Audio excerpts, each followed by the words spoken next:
Patay sa pamamaril ang isang lalaki sa Caloocan. Hinala ng pulisya, may kinalaman ang pagpatay sa iligal na droga.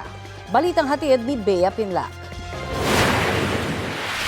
Sa masikip na eskinita na ito sa Barangay 151 Bagong Baryo, Caloocan, pinagbabaril ang 43 anyos na lalaki. Ang gunman tumakas sakay ng motorsiklo matapos ang krimen. Dead on the spot ang biktima. Sa inisyal na investigasyon ng pulisya, meron po siyang tama dito sa ulo po niya. Nakakuha po tayo ng 4 na pasyo po ng caliber 45 po.